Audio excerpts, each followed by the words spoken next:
Magandang day to everyone. Panibagong fishing vlog na naman tayo mga master. High tide naman ngayon guys. So, ito po yung gamit ko guys, 602 na Orcascar 1000 series na Accurita.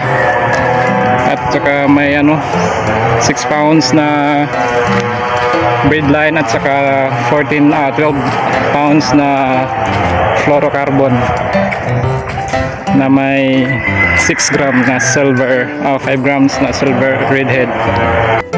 Mga master, dito na tayo magsisimula sa ating fishing adventure. So, akit muna tayo dito sa kahoy na natumba. So, pansin nyo guys, napaka ng tubig, napakalaki or napaka high tides. Let's try na mga master. Unang hagis, isa, pangalawa.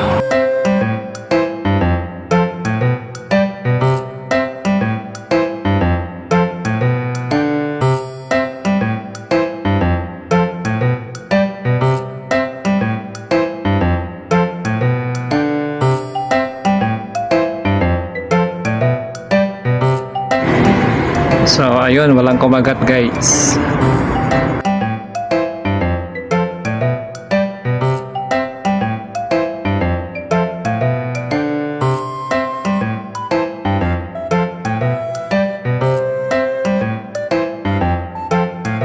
At dito na part guys, lumipat na ako sa ibang area kasi doon sa pinestuhan ko walang nagpaparamdam o kumagat sa ating lure, kaya tanggal stress yun.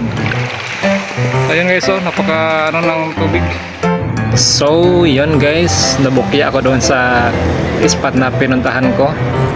At yun, umuwi lang ako sa amin at dito ako nagpapatuloy sa pagpipishing sa area namin o sa lugar namin. So nagtry ko dito maghagis-hagis, walang kaibahan, ganun pa rin, puro lang hagis, walang strike, walang nagpaparamdam, pero okay na rin kasi ganyan talagang fishing guys eh.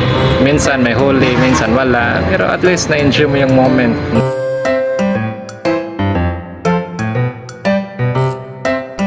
Pagkatapos ng isang oras na pagka-cast guys, nag-decide lang ako na mag-relax kasi wala talaga, napakalinaw ng dagat at hindi maalon, no? Laki ng tubig, kaya nag-decide lang ako na sa gilid lang muna magtatambay at mag-cellphone. Ayun, tumingin-tingin na lang ako sa mga video habang naghihintay sa oras na uuwi.